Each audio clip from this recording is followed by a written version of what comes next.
This is The Last Laugh. I'm Matt Wilstein from The Daily Beast, and today I am thrilled to welcome back on this show a comedian, actor, and writer who has been making me laugh for over 20 years now.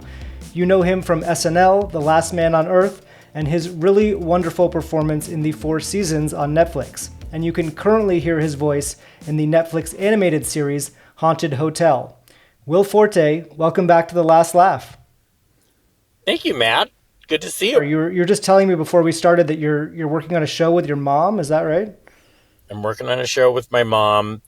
For years, she would pitch me ideas when I was at SNL, and I would always say, "Save it for the Patty Forte sketch show." And then I realized, oh, I have to make that show. So it's her and her 82-year-old friend Carol following them around trying to make a sketch, and then at the end of each episode, we shoot the sketch that they've been working on, and it's like this beautifully shot version of these crazy sketches they come up with. Is your mom's sketch sensibility as out there as yours, would you say? How does it compare? Out there in a very different way. It's I don't even know how to describe it. There's a lot of stuff that she pitches that just doesn't have a laugh in it.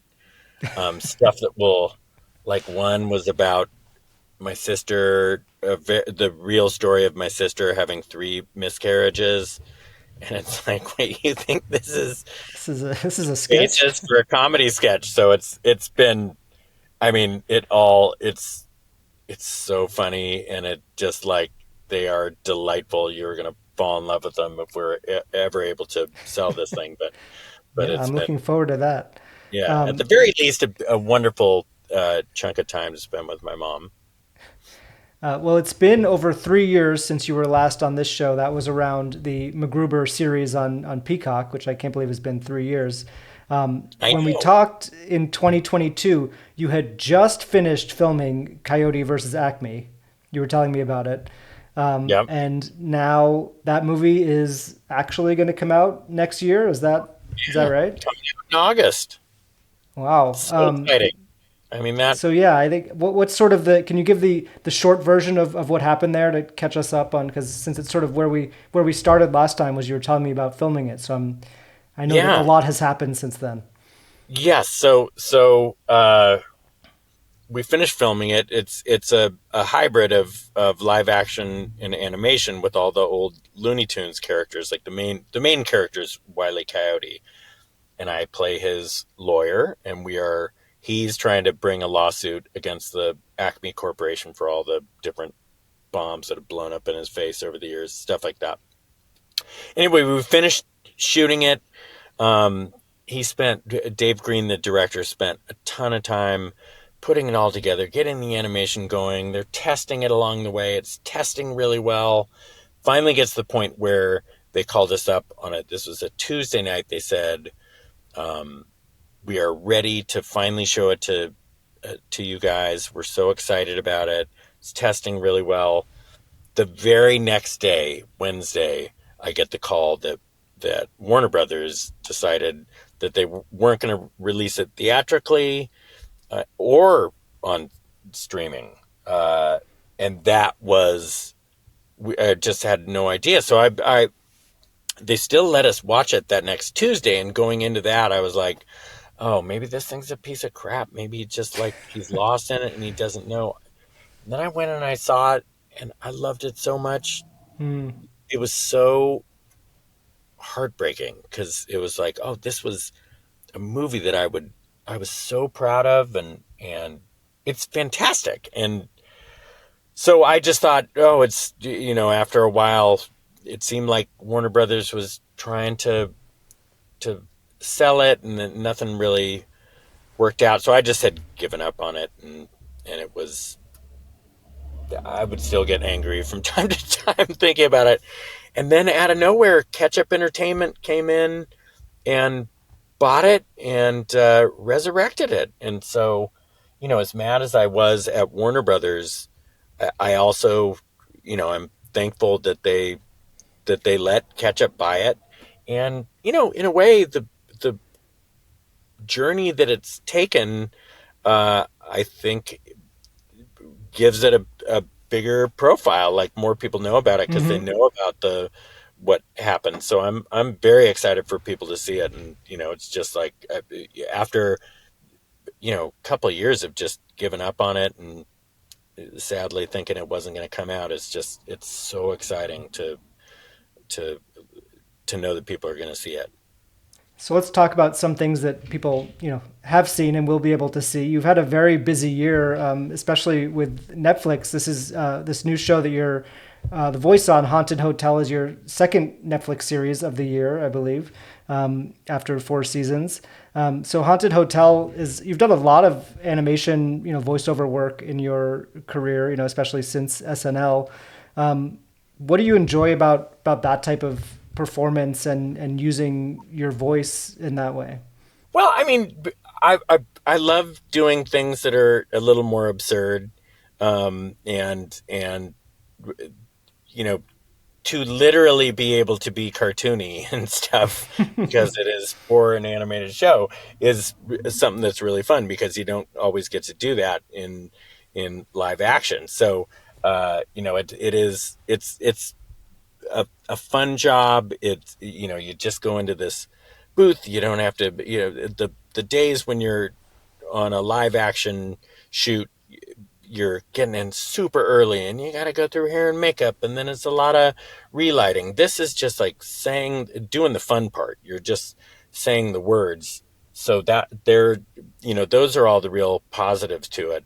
And yeah, there are just different fun stories that you're able to do in an animated world that you're not able to do live action. Haunted Hotel is a major example of that. I mean, the stuff that they really take advantage of that animated world, and all the ghosts and the gore, and it's so fun. It's stuff that would cost like $1 billion to try to do that in a live action setting. So like it was it's a thrill to get to do it. It's because I love this show. It's got a lot of fun horror elements and gore stuff, but it's also really funny, and it's also there's some pretty sweet grounded stuff too. So I think the writers did a great job of meshing all these different genres together. But at the end of the day, it's just a really fun horror comedy, I guess, is what you'd call it. So as I said, this is your second Netflix show this year after 4 seasons, which I loved as well. It felt watching that like it was a very different mode for you, maybe closer to who you really are in real life than some of the other stuff you've been able to play. Did you feel that way as well? Yeah, for sure. There were so many elements of my character that were so relatable to me. But it seems like all the characters were very relatable. There were, other people's characters I was relating to, the Hmm. relationships of all three I was relating to. It's just Tina's such a great writer. She and Tracy and Lang did an amazing job. Uh, just just pulling out all of these moments in life that you can't put your finger on, and they just put their finger right on the very spot, and you're like, oh, that's something I always think about, but I haven't ever put to words, and they're the masters of that. So it's really fun, and we just read the last two episodes. So I'm going out there in a couple days to start shooting, and I'm so excited. It's again just like this really brilliant writing that I'm just really lucky to be able to be a part of. You got to work very closely with Tina Fey on this show. Both, she was the one of the creators of it, but then you're also married to her on the show. Yeah. You overlapped with her a bit at SNL, right? When she was the head writer when you got there. Yes. Yeah. So what was She. that? Yeah. Well, I I would. mean, coming in, I was terrified being at SNL of everything, and so you all become pretty close, but at the same time, like she's all the actors are are, kind of doing the same thing. You're writing, and then you'll have the table read, and then you're waiting for the picks to come out, and then you're rehearsing. Well, her, because she was the head writer and also an actor, she would have to, a lot of these moments where the cast is in there waiting for, the big wigs to make decisions. She's in there in that room. So I feel like with the amount of time, we only had a couple of years together, but I feel like while will always consider her a good friend. Back then, it was more like a boss, uh, Yeah. young employee relationship. Young employee, I'm older than her, but new employee relationship. And but but buds still, you're all buds there. And then doing 30 Rock, that was a really fun experience where we got to spend a little more time together. And then this was just the logical extension of that friendship. So it's been really nice to be able to connect with her again. And now I have kids, and we Hmm. talk all about that stuff. It's been a really great experience. I mean, I've always felt like we were part of the same family, but like this was, we have so many scenes together, and even the scenes where there are only, six, seven main characters in this, and so there are a lot of group scenes, so we all got to be very close. So it's just great. I mean, I have so much to thank her for, from SNL to 30 Rock to Four Seasons. It's an honor to say her words anytime, and to get to play her husband was, you know a real honor, and also daunting, and I didn't want to screw it up, but like I really have just had the best time, and it's been really, really fun just getting to know her more and more and more. And now, I feel like we're very tight.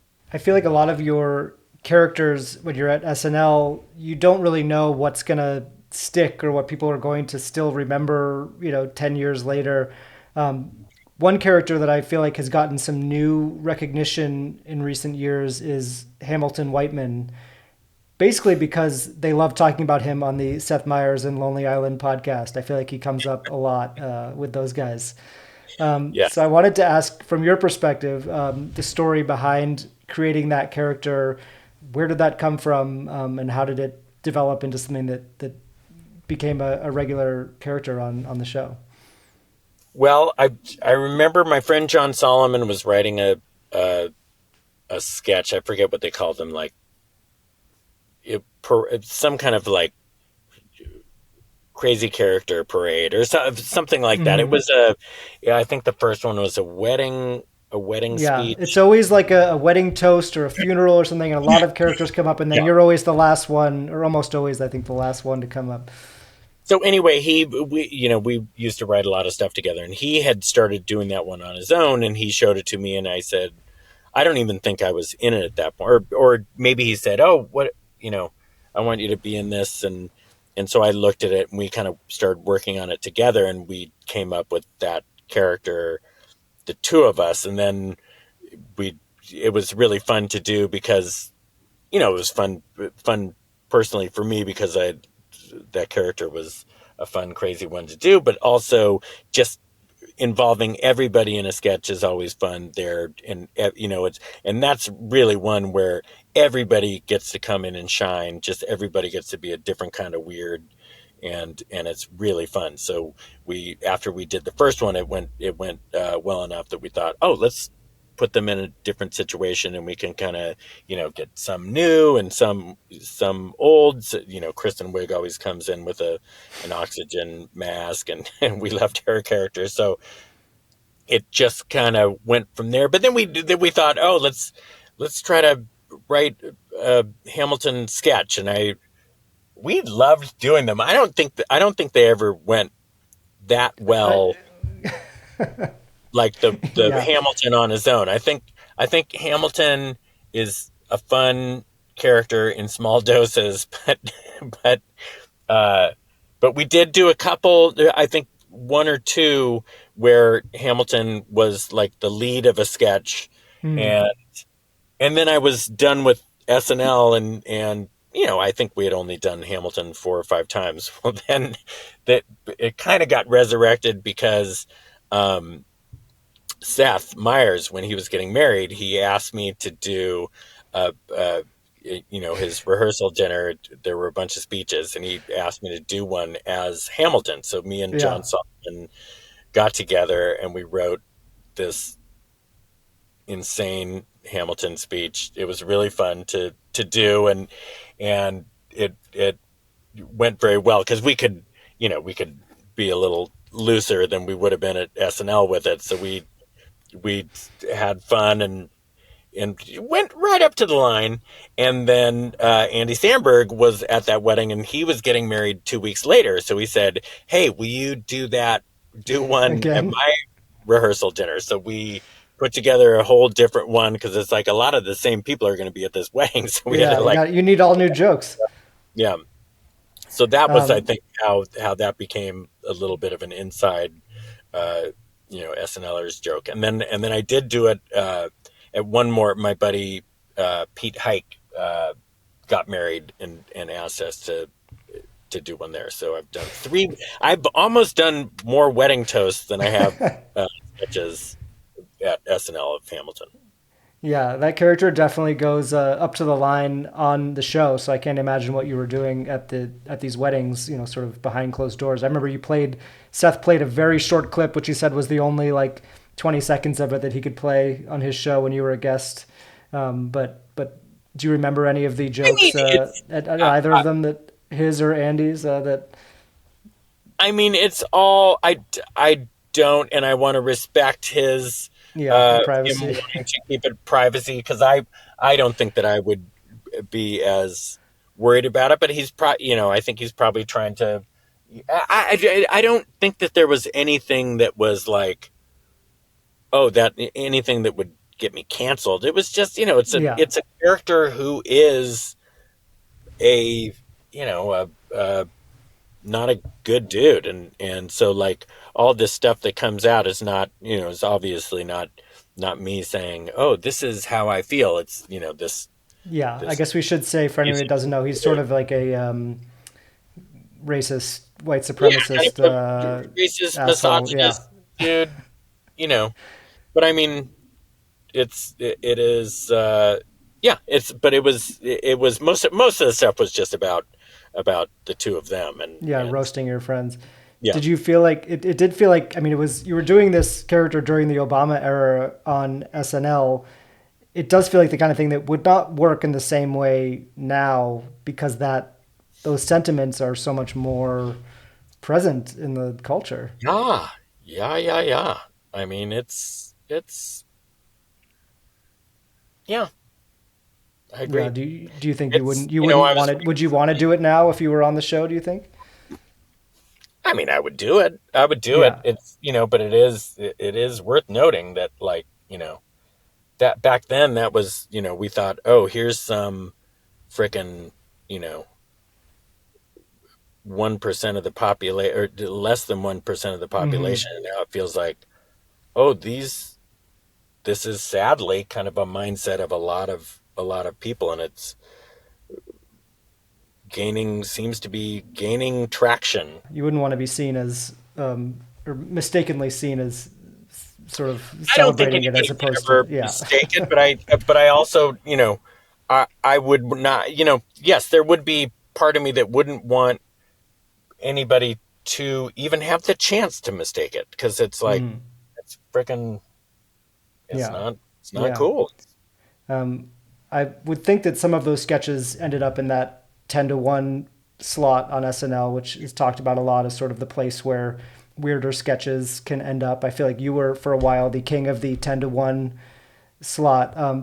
Do you feel like when you were doing those, and they were going on at the end of the show, did it feel like there was a fine line between success and failure in a way that maybe some other stuff on the show doesn't, because it is either riskier or, sort of, you don't know it's there because maybe Lorne is not like 100% sure it's going to work. I don't know. How did you think about that slot? I mean, I always took it as a badge of honor. Yeah. I mean, certainly there would be times when the stuff in the 10-1 slot would be stuff that just was like they had run out of good stuff and like they Yeah. needed to fill the This show was the out. last thing. Yeah. And for sure, sometimes when I was in that slot, that was what was happening. I was, maybe it wasn't the strongest sketch, but I would say just as many times it would be because it was trying something new, and maybe it was like a little riskier. So it was, and I think that is exactly how Lauren should do it, like really, really try to get the stuff that is, might, uh, might really connect with as many people as possible up at the front, and then take some chances toward the end. He was, to his credit, he was always willing to take chances, and there were a lot of weird things that he let me do that were risky, like the spelling bee sketch. I remember was one that I felt good about because I had done at the Groundlings a bunch of times. So I'm like, Hmm. just give this a chance. But I can understand it took a while for me to get that one on the show, because it's, if I'm just misspelling. I don't know if you know this one. It's a Yeah. This is where you kind of just go on with letters that yeah, have and nothing to do with the word. most of the sketch is yeah, just like saying letters, and if people are not in on the joke in the beginning and not responding to it, it's a long journey, you know. Yeah. Um, so it was, stuff like that. He did give me a chance to do, and sometimes they ended up doing well, and then sometimes they wouldn't, and he never stopped giving up on trying the new things. So I'm very thankful to him, to have let me try that stuff out. And if it meant I had to put the stuff down toward the end of the show and just do stuff then that was, I never was like, oh, I need to try to do stuff that makes it towards the top of the show. I was just, as Hmm. long as it was in the show, I was happy, and I wanted to kind of stick to my guns and do the kind of stuff that I like doing. So when you were on the show before, we were talking about how you were reluctant to even join the cast at first, and actually, I think, turned it down the opportunity. Um, so I was curious if that led when you were at the show to being any less cutthroat or ambitious, because people, I mean, it's described as a very competitive environment. Did you feel that, or did you kind of like lean back on the competitiveness at all? I I was there during an era, and I think other people who were there during this period would say that it was one of the more supportive groups. Yeah, At and least, golden era, as Seth calls it. I mean, it was. I felt a lot of support from everybody, and I supported everybody. It felt like a group that really had each other's backs. Certainly, everyone wanted to get their stuff on, but you felt like everybody was rooting for everybody. Um, that, I read the Tom Shales SNL book, and I know that there were eras that wasn't the case. So when I came in, no, I wasn't affected by that element of it. Mm, The thing that I had a hard time with, and Lauren called me out on this, my first couple of years at the show, I would be doing a serviceable job on the sketches that I would write. Like, I would know how to do that. But then if somebody cast me in something, I would sometimes be a little tepid, and he could sense that. And at the end, I think it was at the end of my third season, it was a very big and public changing of the guard. Like, I think a lot of people got put on excuse me, put on hiatus. Like, hmm. there's a point in July where you're supposed to hear if your contract is picked up, Right. and they said, okay, we're gonna hiatus was the wrong word, extension is Hmm. the word I'm looking for. they would say, "We're not ready to commit to bringing you back yet. We need more time," because they kind of want to see who else is out there. Um, this was a period of the show where it was post Will Ferrell, and I think the show was maybe, how it just Yeah, gets different transition identities, moment or kind of yeah. transitioning, and it was a huge cast, and I think they were trying to figure out what the heck to do, and so I was one of those people. In fact, I was held out the longest. I was the very last person they brought back, and Lorne called me up and explained that he was having a hard time with it because he thought, since I had come from uh, being a writer, he thought I had a little bit of writer brain, and and I was like, oh, that's bullshit, oh, come on. But it was, he said, like, when you act in your own things, you commit 100%. When you do other people's things, you're like thinking about how they're, how they're, what they're, you're thinking about pleasing them, and you need Mm. to take ownership of that stuff in the same way that you take ownership of your stuff. And man, I look back now, and he was so dead on. um and he ultimately brought me back, and it was either, I could have either been like, that could have either made me shrink and Mm. go like, oh man, I'm nervous about everything, but it did the opposite, and it just made me go like, oh, this is gravy. I get a chance to come back here.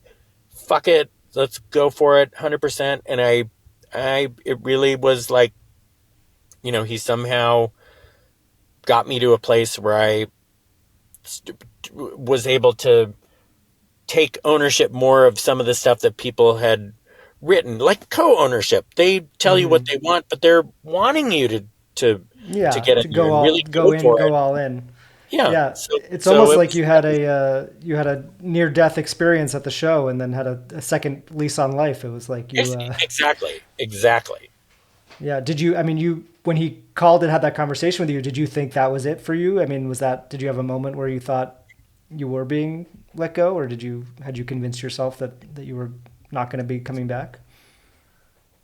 I mean, I certainly, it was this weird thing where in July, when they're supposed to pick up the contracts, I heard they needed a 3 week extension, and that's pretty standard. Like, and also we're all friends, all the cast, so Yeah, you everyone's hear about talking. everybody else. There were like, I don't know, like 10 people who were on that extension, um, or eight or something like that. So Yeah. we all knew stuff was happening, and I'll tell you, like, I felt good about the work I had done. I definitely have, at table reads, I had felt really good about the stuff I had written. It didn't always get picked, but it was trying to do new types of things, the types of things that I thought should be on the show. Um, and so I felt like I had something to offer, and was hoping that he would see that. And so I held out hope, but it was harder because at the end of that 3 week extension, they then took another 3 weeks to tell me. And that was Mm. really tough because one by one, all my friends are getting asked to come back to the show.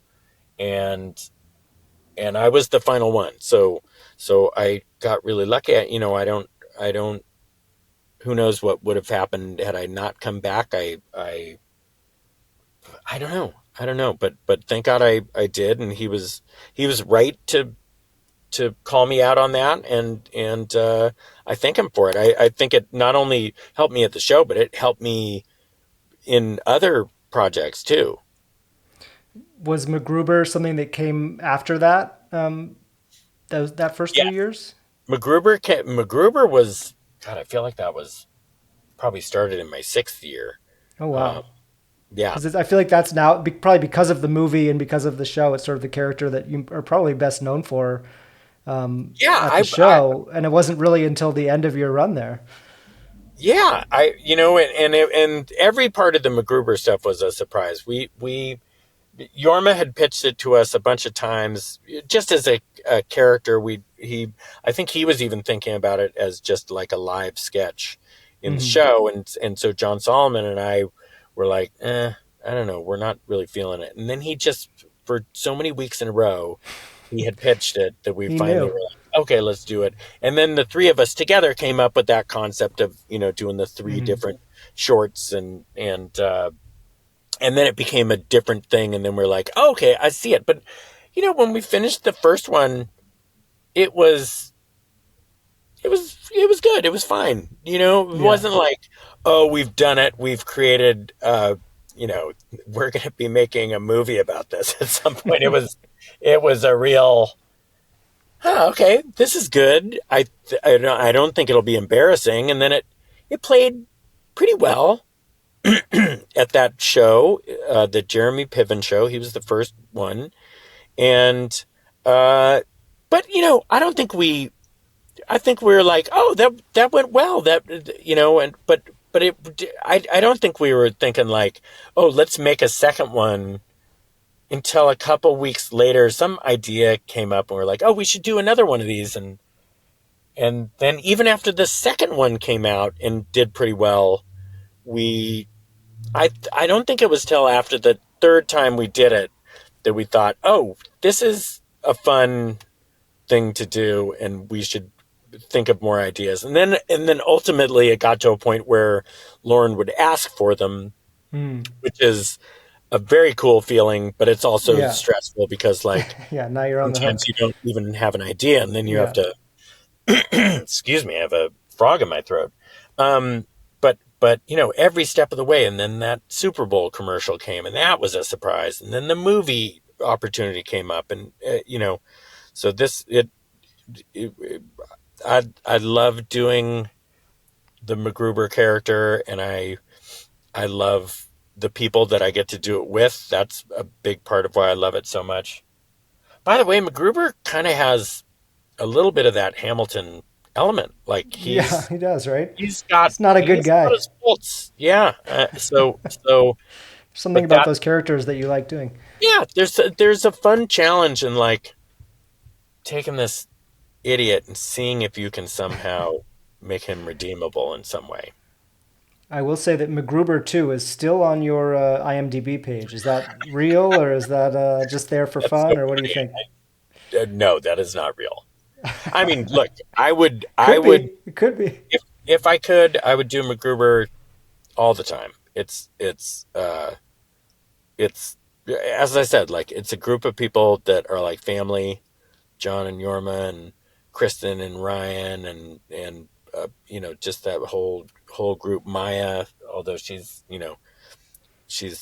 a ghost, but like just getting to But spend still, time with yeah. those guys. They're a little family, and so if somebody gave us an opportunity to somehow do another MacGruber, I would jump at it so quickly. Did you feel like you ultimately got to leave the show on your own terms when you left SNL? Like, was it your Yeah. decision, and did you feel good about the timing of when you decided to leave?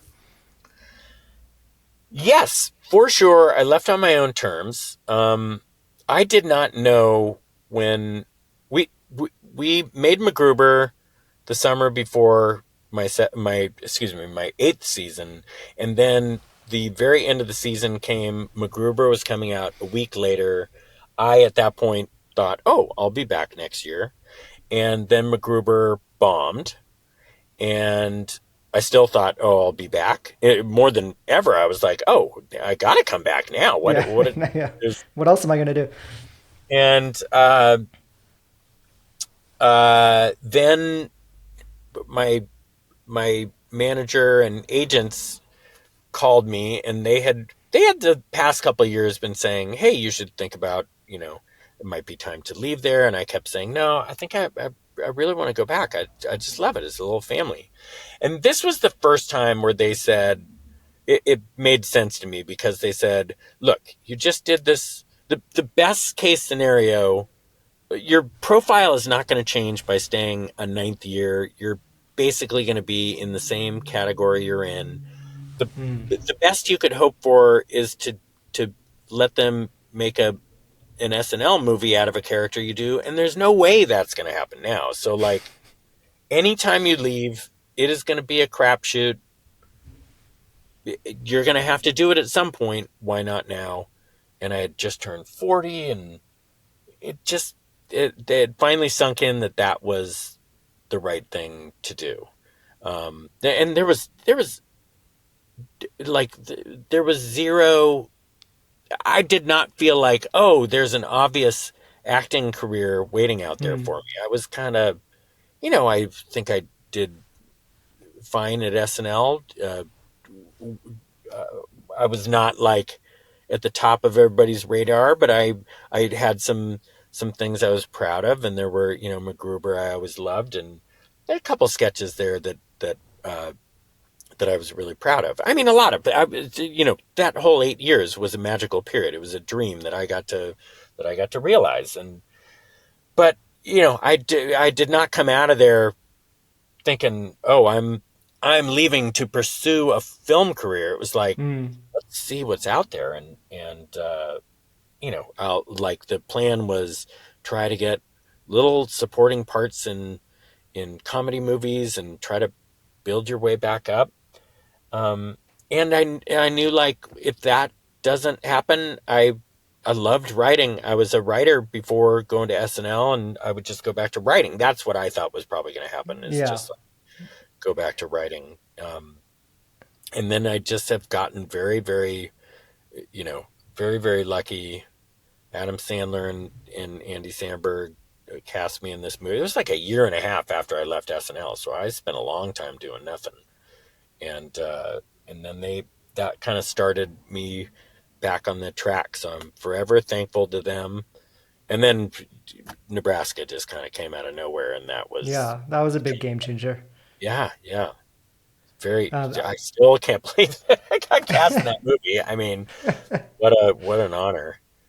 Yeah. I love the idea that your team was saying you got to leave SNL sometime, and meanwhile Keenan Thompson has just proven that whole idea wrong because you can apparently stay forever. He is. Oh man, he came in the year after me, and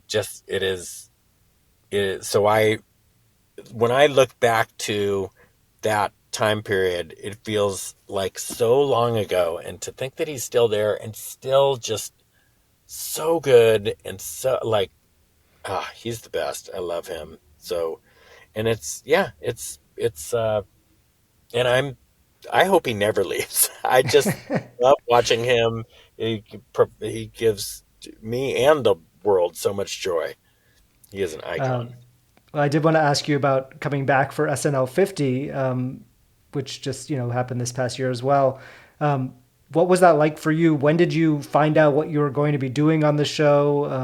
Because you ended up being part of that big, John Mulaney New York musical number with Jason Sudeikis. What was that whole experience like for you? It was so fun. I mean, I definitely had a lot of social anxiety. I just get nervous in those situations, but I mean, to be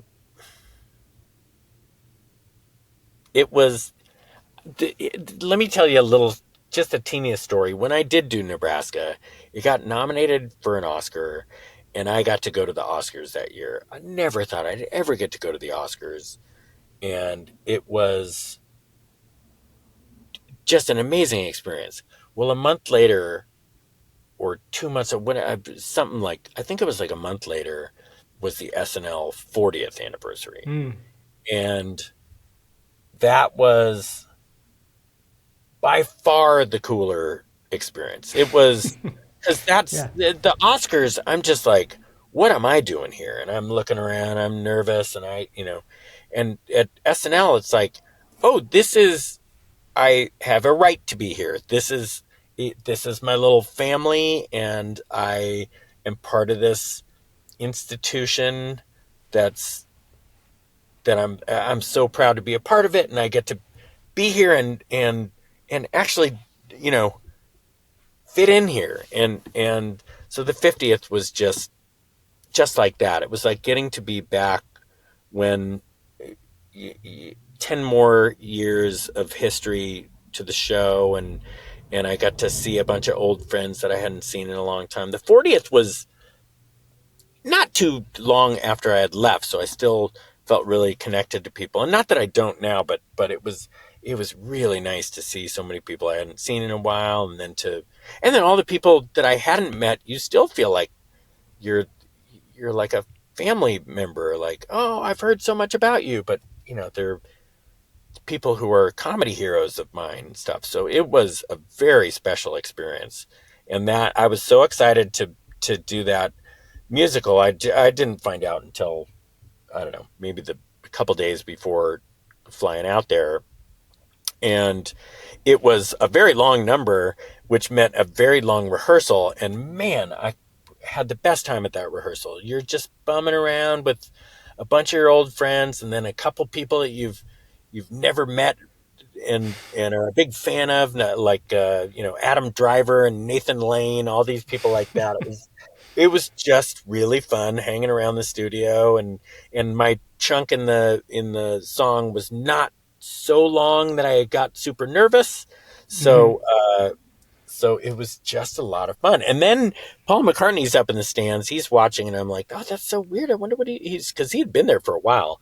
And then I heard, oh, he's doing a sound check right afterwards. So Oh, I got to go straight from this fun experience of rehearsing to going, and I brought my wife and my daughter. It was her fourth birthday that oh, day, February amazing. 15th, and she got to watch him do, you know, that medley that he did on the Yeah, show. fantastic.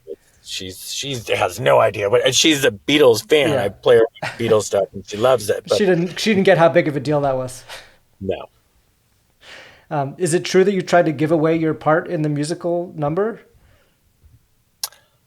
I well, there was I mean, I had three little chunks, and there was the part Yeah. with Jason, and then the part with Kristen, and it's like, that's great. And then I got to do a chunk up on stage at the very end, and somebody had said, there were a couple people who, they're like, oh, can you believe that this person doesn't have a part in the show, or this, and I'm like, oh my god, but give them my that chunk. It's like, That's so it's sweet. so I still, I wasn't giving away my whole thing. Yeah, It you just, weren't you weren't trying to get off of the show. yeah, I just like, I mean, what an expect. There were a lot of people who deserved to be on that stage that weren't, for one reason or another. They didn't let me give it away, but if I yeah, it's just like that place is, there are so many, it's, just, I still can't believe that it's, there, all these experiences that you're bringing up are just things that, as I kind of go back and look and try to put my brain in the place of when I was first starting, it's so weird to look back now and to go like, oh my god, I got to do all these things. What a lucky person. I'm just like, I really, somehow it all just worked out, and it's really, I pinch myself. I'm very, very lucky. Well, I'm going to make you look back a little bit more before we go because we end with a segment called the first laugh, where we talk about some things, some firsts in your career, and we did this once before, so I'm going to try to ask you some different questions. Okay. Starting with, is there something you'd tell yourself when you were starting out in comedy? Is there something you wish you could tell yourself when you were starting out in comedy that you know now? Just relax. I mean, it, I was just always very nervous, and once you relax, it's just, you're so much funnier when you're relaxed and you're open to stuff. And I mean, I guess that's like, when you tell somebody, like, after they broke up with somebody, like, just don't, just, you're gonna find somebody else. Get Yeah, you don't want past to this hear it. part where you agree. Me, you can't. It's just Yeah. part of you. But like, that's what I would try to tell myself. I wouldn't listen to myself, but that's what I try to tell myself. What was the very first sketch that you got on SNL that you felt like represented your comedy or your style or sort of what you were trying to do on the show? that I'll say that's a two-part answer.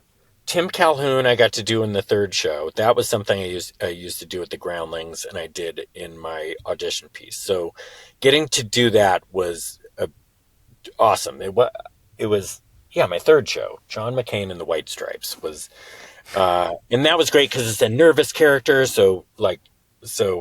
my nerves fit right Yeah, it into helped. what we doing anyway. So that was something that I felt like was my kind of humor coming out there. And then, but that was something I wrote at the Groundlings. So then I was excited also, it must have been around the fifth show. We wrote the Falconer, the first Falconer, and that was like a fun, absurd one. And that was exciting to know, like, oh, I can come and I can write new stuff um, that that seems to work here. So Hmm. that was also one that was a big deal in the early going. Do you remember the first time you For felt? me, not for Oh people. yeah, yeah, yeah. Yeah. Do you remember the first time that you felt famous or got recognized or just had a moment where you realized that you were a celebrity in some way? I don't. I mean, it's it especially back then, and I still have this to a degree. It was like, oh, they're not going to know me. That's if somebody was looking over, or I would think, oh, I must have something on my shirt, or something like that. So it would always be, and that was, not just with performing, but way back growing up. It's like, you know, I would never think, oh, no, no, no woman would be interested in me. I don't know, just weird internal stuff. But yeah, that was, I, over time you kind of you get used to it. That's the thing, Mm-hmm. is like, it is so weird. I was 32 when I went to SNL, and Mm. so a pretty fully formed adult. And it is so weird getting used to people recognizing you. I think about, I'm not going to single out anybody, but all the child stars, kids that, pop stars, or people, Yeah. 12, Probably 13 year can't olds remember who, a time when they weren't famous. yeah, but just go through this massive life change when they're still kids. And like, they like a million times more than what I went through, walking along the streets in New York, and there might be one person. Um, and it's like, it makes, it's weird. It's a weird thing to go through. So I have so much, I just feel bad for kids who have to go through that just massive version of it, because it's a very weird thing. Is there something in your career that you said no to at the time that you now look back and say, "Ooh, maybe I should have said yes to that one"?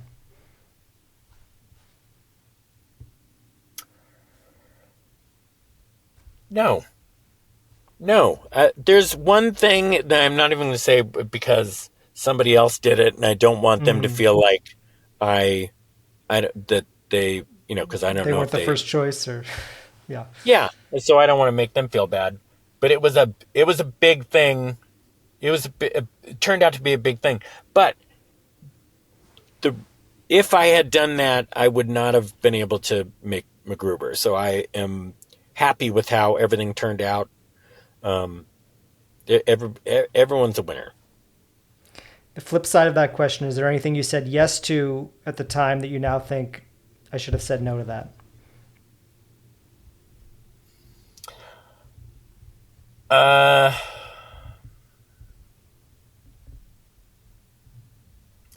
I mean, there is one thing that came to my mind.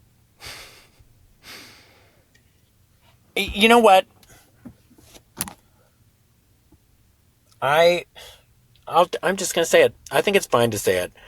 Um, I agreed to be Shaggy in the Scooby Doo movie, to do the voice, and I got so nervous about it. And I couldn't sleep at night because I just couldn't do the Shaggy voice, and Hmm. I was very self conscious about it. And I even was like, hey, you know, I will I will pull, like, why don't you get somebody else to do it? I'll give you the money back that I've made already. And they were like, no. I felt that, the people who made that movie uh, were so wonderful. And I just felt like they deserved better than they got. You shared this really beautiful remembrance about your friendship with Val Kilmer after he died. But I was curious about the first time you actually got to meet him, just what your first impressions of meeting him for the first time was like. Oh, I think we were all really nervous around him. He's got such a fun personality. Sometimes his thing is like being super serious and not letting you in on the joke, and you're like, is he serious? Is he mad at me for this thing or whatever? And he's just having fun. So, it very quickly we kind of all learned each other's rhythms, and then it just became nothing but fun. I mean, it was fun in the beginning, but we were very respectful at first, and then, it just became, soon you could just mess around and just be dopes together. And he was, I mean, I just went to his memorial like a week and a half ago, Mm. and just hearing the stories about him, it's, so sad that he's gone, but man, there was nobody like him. He was a true individual, and there's so many fun stories that I'll get to take with me. Is there something that's really making you laugh right now that you're either watching or experiencing, or something in your life just that's really getting you right now in terms of making you laugh? Uh, the I'm kind of a late comer to the rehearsal. Oh Um, yeah. that has been really fun, and I still have a lot to go. I love that. Um, oh man, there's something. I mean, my mom and Carol, like, that's been my last 3 weeks, is the two 82-year-old women doing sketches, and I cannot wait for people to see this. Yeah, That's this sounds like a crazy project that I hope has a smoother ride than Coyote versus Acme. Yes, well, I mean, there are no expectations with this one. Nobody, we're making it on our own. So, uh, so we will only be, it's not like somebody's saying Yeah, they're going to do it and then they would take it away from yeah. us. So, I like, guess worst so case scenario, you can put it on YouTube. yeah, yes, But sounds very that's true. fun. Yeah. Will, thank you so much for coming back on the show and talking with me. It's always great talking with you, and Thank yeah, you. good luck Great with talking to you everything. too. I'm sorry it took me a while to get all my Oh, no gear set. worries. No worries. This was great. Thank you. And then I'm in a car. Yes. Well, cars are comfy. Awesome.